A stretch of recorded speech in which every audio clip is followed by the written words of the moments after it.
सगळ्यात महत्वाची जर कुठली गोष्ट असेल तर आम्ही ठरवलं पाहिजे आम्हाला काय व्हायचं आहे, आम्ही ठरवलं पाहिजे आम्हाला नेमकं काय करायचं आहे, आम्ही ठरवलं पाहिजे आम्हाला नेमकं कुठं पोहोचायचं आहे. हे ज्याला कळतं तो तिथं पोहोचतो. ही सगळ्यात महत्वाची गोष्ट. उदाहरणार्थ तुम्ही कोपरगावच्या बस स्टँडवर दिवसभर उभा राहिला, गाड्या येत आहेत गाड्या जात आहेत, कुणीतरी सायंकाळी विचारलं अरे दिवसभर बघतोय तू स्टँडवरच उभा आहे, तुला कुठं जायचंय का, गाड्या येत आहेत जात आहेत, तू कुठल्याच गाडीत बसला नाहीस असं का. तो उभा राहणारा म्हटला मला जायचंय खरं, गाडीची वाट पाहतोय हे खरं, पण कुठं जायचंय हेच माहिती नसल्यामुळं कुठल्या गाडीत बसायचं हाच सगळ्यात मोठा प्रश्न आहे. अनेकांच्या आयुष्यात सगळ्यात मोठी अडचण हीच होते, नेमकं जायचं कुठं हेच माहिती नसल्यामुळं गाड्या येतात आणि गाड्या जातात, आम्ही जागेवरच उभा असतो. ही आमची सगळ्यात मोठी शोकांतिका आहे. बऱ्याच लोकांचं होतं काय की निर्णयच घेता येत नाही, म्हणजे सगळ्यात मोठी अडचण. काही काही लोकांना विचारावं की मग काय काय करायचं ठरवलंय. एखादा सांगतो मला समाजसेवा करण्याची आवड आहे, आम्ही सरळ सांगतो नको येऊस यात. तो का, हे आवडीचं क्षेत्र नाही. कारण आवड आली की तडजोड आली आणि तडजोड आली की काम संपलं. म्हणजे माणूस सांगत राहतो मला लहानपणी खूप वाटायचं समाजासाठी काहीतरी करावं, नंतर लग्न झालं आणि मग बायकोचं करता करताच बाकीचं राहून गेलं. नको येऊस यात. हे क्षेत्र आवडीचं नाहीच आहे.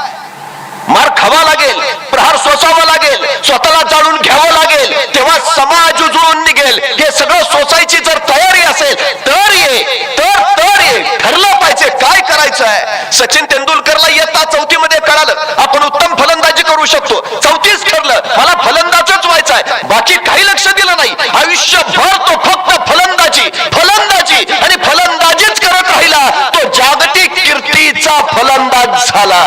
इरफान पठाणला इयत्ता 9वीत कळालं आपण उत्तम गोलंदाजी करू शकतो, मला गोलंदाजच व्हायचा आहे. तो तिथून सराव करत राहिला, तो भारतीय क्रिकेट संघात गेला.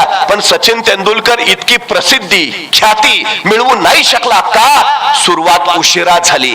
तुमची सुरुवात जेवढ्या लवकर होईल तेवढ्या अधिक शिखरावर तुम्ही पोहोचाल. हे सगळ्यात महत्वाचं. ठरू द्या आता काय करायचंय तुम्हाला, काय बनायचंय तुम्हाला. आमची अडचण अशी आहे आमचं ठरलेलंच नाही हो, आणि नव्या पिढीचं तर अजिबात ठरलेलं नाही.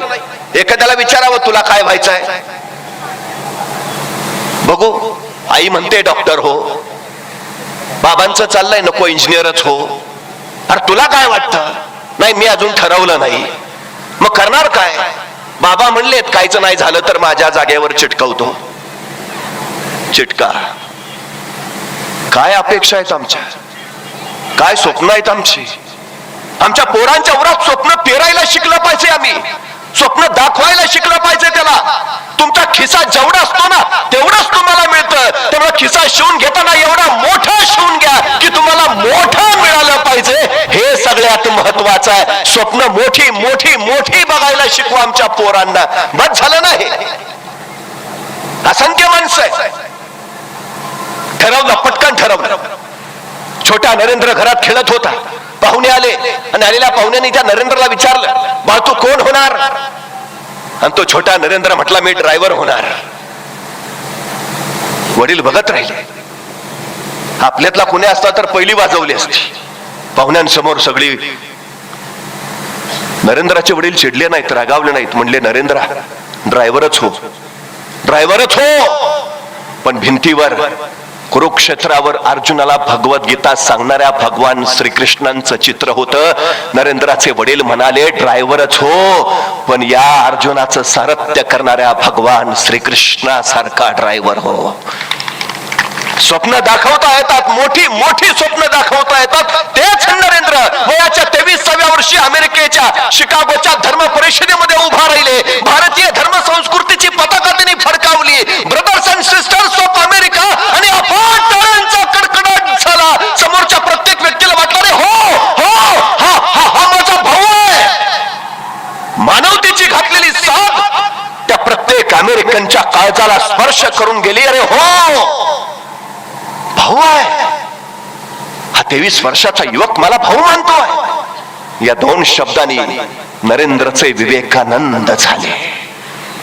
तुमचं ध्येय ठरलेलं असेल, ते विलक्षण मोठं असेल, जगाच्या कल्याणाचा वेग त्यात असेल, तर जे असेल ते अंतःकरणापासून येतं, आणि जे आतून येतं ते तुम्हाला घडवतं, मोठं करतं, विलक्षण व्यापक बनवतं.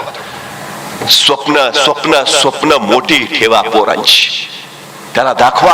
अडचण काहीच नाही, तू करू शकतोस, तुला होईल, करशील तू. काही माणसं चुका शोधतात आणि ज्यांची मुलं यशस्वी होतात ना, त्यांचे पालक मुलांचं कौतुक करायची संधी शोधतात. आम्ही काय शोधतो? तो न्यूटन सफरचंदाच्या झाडाखाली बसला, सफरचंदाचं फळ खाली पडलं आणि त्याच्या डोक्यात प्रश्न आला, हे खालीच का पडलं? ही जिज्ञासा त्याला गप्प बसू देईना आणि त्या न्यूटनच्या जिज्ञासेतून गुरुत्वाकर्षणाचा शोध लागला आणि सगळं जग बदललं. आमच्या पोरांना प्रश्न पडतात, जिज्ञासा संपून टाकली आम्ही, प्रश्नच पडत नाहीत आम्हाला. ही आमची अडचण आहे सगळ्यात मोठी. विचार करा, न्यूटनच्या जागी आपला पोरगा तिथं आहे, सफरचंद खाली पडलं, तू पाहिला इकडं तिकडं बघेल. प्रश्नाचा विषय सोडा. आणि जरी एखाद्याला प्रश्न पडला खालीच का पडलं, आणि त्यांनी बाबांना विचारलं, बाबा खालीच का? खा ना ग, तुम आम खाओ ना, गुठलिया क्यों गिनते हो? संपली जिज्ञासा. जग सुधारलंय कशातून? व्यापक कशातून झालं? हे शोध कशातून लागले? जिज्ञासेतून ज्याला प्रश्न पडले त्यानं उत्तर शोधली, त्या उत्तरातून विकास झाला. हे सगळ्यात महत्वाचं आहे. छत्रपती शिवाजी महाराजांकडे ही जिज्ञासा होती. सुरतेवर हल्ला केला, इंग्रजांच्या वखारीमध्ये महाराज शिरले. आता या छाप्यामधले मिळवायचंय काय? पैसा, संपत्ती, सोनं नाणं, काय जे असेल ते. पण महाराजांची नजर जिज्ञासू आहे. ते विचार करतात, इंग्रज हुशार, इंग्रज विज्ञानात पुढे गेलेले, काहीतरी वेगळं असेल, या इंग्रजांकडे काहीतरी वेगळं असेल. महाराजांची जिज्ञासू नजर फिरफिरत राहिली आणि सापडलं एक कसलं तरी यंत्र महाराजांना सापडलं आणि महाराजांनी ते उचललं, सोबत आणलं. यंत्र उचलून आणलं खरं, पण यंत्र कशाचं आहे तेच महाराजांना माहिती नाही. जिज्ञासा बघा महाराजांची. महाराजांनी पुन्हा इंग्रजांनाच पत्र लिहिलं, ते परवा टाकलेला छापा आम्ही, ते तुमचं यंत्र आणलंय उचलून, पण कशाच आहे ते सांगता का? इंग्रजांनाच विचारतायत. नाही सांगितलं इंग्रजांनी, यंत्र कशाचं आहे ते सांगितलं नाही. पण महाराज स्वस्त नाही बसले, शोध घेतला, कशाचं यंत्र आहे, काय उपयोग आहे याचा. आणि महाराजांना कळालं, हे छपाई करायचं यंत्र आहे. उत्तम उत्तम उत्तम, छपाई करायचं यंत्र. आणि ग्रंथ छापता येतील, ज्ञान प्रवाहित करता येईल, तळागाळापर्यंत ज्ञान पोहोचवता येईल. हे छपाई यंत्र सुरू व्हायला हवं. महाराजांनी इंग्रजांना परत पत्र पाठवलं. ते छपाई यंत्र चालवणारा एखादा माणूस पाठवता का? नाही पाठवला इंग्रजांनी. जेवढा काळ महाराज सुरत मध्ये होते तेवढा काळ महाराज ते यंत्र चालू करायचा प्रयत्न करत होते. अखेर महाराज सुरतवरनं निघाले आणि जाताना ते छपाई यंत्र त्यांनी सुरतच्या भीमजी पारेख नावाच्या माणसाला दिलं आणि सांगितलं, हे यंत्र चालू करा, छपाई कला सुरू करा. महाराज पुढे महाराष्ट्रात निघून आले आणि महाराजांनी दिलेलं यंत्र त्या भीमजी पारेखनं सुरू केलं आणि सुरत मध्ये हिंदुस्थानातला पहिला छापखाना सुरू झाला. आजही तो तिथं आहे आणि त्या छापखान्याचं नाव आहे श्री शिवाजी छापखाना. भारतातल्या छपाई कलेचे उद्गाते महाराज आहेत. ही जिज्ञासा तुम्हाला बळ देते. काय काय काय काय करायचं, पुढे अधिक अधिक अधिक कसं शोधायचं. आमच्या पोरांना प्रश्न पडू द्या, त्याची उत्तरं द्या. त्यातूनच उद्याचं जग घडणार आहे, जग बदलणार आहे. हे सगळ्यात महत्वाचं. प्रश्न पडायला हवेत. आमची अलीकडची अडचण आहे तिची आहे, आणि या प्रश्नातूनच त्याच्यात काय आहे ते आम्हाला कळतं. पाश्चात्य राष्ट्रांमध्ये विद्यार्थ्यांच्या नैसर्गिक गुणांची कल चाचणी घेतली जाते आणि त्याच्यानंतर त्याचं कार्यक्षेत्र ठरवलं जातं. दुर्दैवानं आमच्याकडे तो प्रकारच अस्तित्वात नाही. ज्याला डान्सची आवड आहे त्याला मी गणिताचे प्रमेय सोडवायला सांगतो. ज्याला सचिन तेंडुलकर व्हायचं आहे त्याला मी इतिहासाचा अभ्यास करायला बसवतो. ज्याला खरंच इतिहासाची आवड आहे त्याला मी तू गोलंदाज झाला पाहिजे उत्तम म्हणून सांगतो. आमच्यात असणाऱ्या नैसर्गिक गुणांची ही हेळसांडच नाही का? काय आहे ते शोधा ना. काय आहे त्याच्यात? पहिल्यांदा हे शोधलं. शिक्षण त्याला म्हणतात काय आहे ते शोधा. दुर्दैवानं आमच्याकडे हे घडत नाही, म्हणून 100 कोटी लोकसंख्या असणाऱ्या आपल्या देशाला ऑलिम्पिक मध्ये कसं तरी एखादं स्वर्ण पदक मिळतं आणि अवघी 10 कोटी लोकसंख्या असणाऱ्या जपानला मात्र 100 स्वर्ण पदक कमावता येतात. याचं कारण ते मुलांच्या गुणांचा शोध घेतात आणि त्याला त्याचाच विकास करायला लावतात.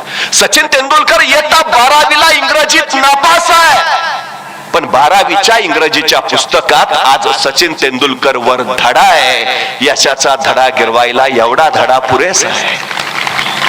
आमच्या मुलांना गर्दीतले काय बनवतात, त्याच्या माग गर्दी कशी येईल असा का नाही विचार करत आम्ही, हे सगळ्यात महत्वाचं आहे. मी मगाशी दरेकरांना विचारत होतो, तुमच्यातली किती मुलं स्पर्धा परीक्षेला जातात?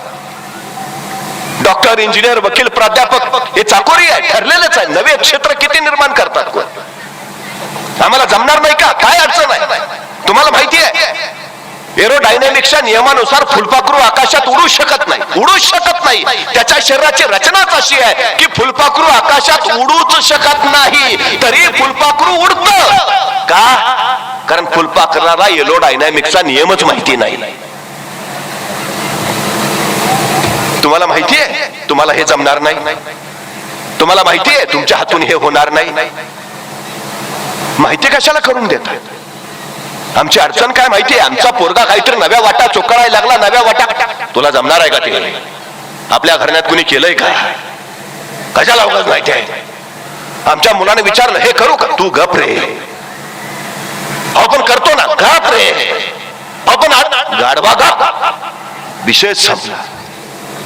तुम्हाला माहितीये महाराष्ट्रातल्या सगळ्या घाट रस्त्यांचे शोध गाढवानी लावलेत. गाढवाकडे अलौकिक गुण आहे. त्याच्या गळ्यात घंटा बांधायचे, जंगलात सोडून द्यायचे आणि त्या घंट्याच्या आवाजाच्या मागे मागे माणसं जात राहायचे. अत्यंत जवळचा मार्ग शोधून काढतं गाढव. सगळ्यात जास्त क्षमता आहे त्याच्यात. सगळ्या घाट रस्त्यांचा शोध गाढवानी लावलाय. मग ज्यावेळी आम्ही आमच्या पोरांना गाढव म्हणतो त्यावेळी त्या गाढवासारखा एक तरी अलौकिक गुण त्याच्यात असेल ना. काय आहे तो? शोधा ना, त्याचा विकास करा ना. जगातलं सगळ्यात श्रीमंत ठिकाण कुठलं? स्मशान. प्रत्येकात काही ना काही अलौकिक गुण आहे, पण आम्हाला पत्ताच लागत नाही. तो तसाच पडून राहतो. चौघांच्या खांद्यावर आम्ही स्मशानात जातो आणि आमच्या बरोबरच तो गुण तिथंच. असे असंख्यांचे असंख्य गुण तिथं पडलेत, ज्यातून जग घडवता आलं असतं, जग सुधारता आलं असतं, पण काही उपयोग नाही. म्हणून जगातलं सगळ्यात श्रीमंत ठिकाण आहे ते. प्रोत्साहन द्या ना, प्रोत्साहन द्या. ज्यांची मुलं जिल्हा पोलीस प्रमुख होतात, ज्यांची मुलं जिल्हाधिकारी होतात, त्यांच्या घरातलं वातावरण तुम्ही कधी बघितलंय का? घडतात तो मुलं त्यांची. आमची का नाही मुलं घडत? प्रेरणा देणं काय प्रकार असतो? त्यांच्या घरातलं ते मूल उघडं नागडं कपडे न भरताच घरात फिरत असतं. आई चिडत नाही, रागवत नाही, संतापत नाही. त्या मुलाला म्हणते, बाळ किती सुंदर दिसता हो तुम्ही. त्या पोराला आश्चर्य वाटतं, शर्ट नाही, चड्डी नाही, आणि आई म्हणते सुंदर दिसता. ताईला म्हणता, आई खरंच? म्हणले असे सुंदर दिसता, चड्डी घातल्यावर किती सुंदर दिसाल. ते पोरग पळत जातं, चड्डी घालून येतं. आई आता कसा दिसतो? चड्डी घातल्यावर एवढे सुंदर दिसता. शर्ट घातल्यावर किती सुंदर दिसाल. पोरग पळत जातं, शर्ट घालून येतं. आई आता कसा दिसतो?